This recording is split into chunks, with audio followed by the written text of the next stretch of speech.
Now, jumping in between our commercial break, joining us now is our very own Marshall Farmer, joining us from the scene. What is going on behind you? I know we were just talking about this moments ago, a church fire in the Flint area.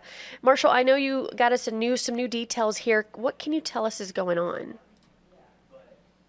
Yeah, so I just spoke with the fire department here, and they were telling me how there was a fire starting at around 6 a.m. That's when they got the call in this morning. About 15 people came out to respond, and during that time, it appears that there was an attic fire that's kind of behind me, some of the damage at the trim of the roof there. There's no one, thankfully, inside of the church during the time or during the start of the fire. It was closed at the time, and they are still working to contain the fire. The fire is contained, excuse me, but they're working to find any little hidden nooks or crannies that might still be aflame.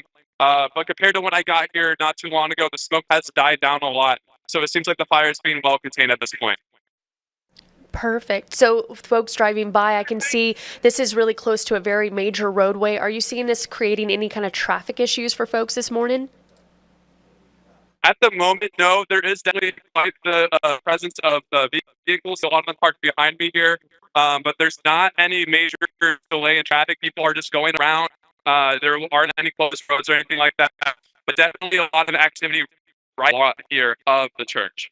Gotcha. And have we heard from any church officials so far this morning, or is that something that's still in the works? Still in the works at the moment. We've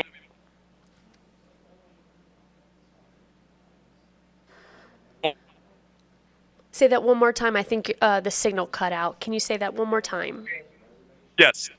Currently, no word from any sort of church officials at the moment. We've only spoken with fire department officials at this time.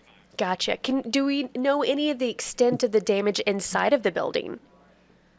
So we do know that it is pretty extensive. Again, it did start in the attic, and it seems to have spread its way down from there. At this time, we haven't been able to see inside of the attic since it is still currently being put out and taken care of.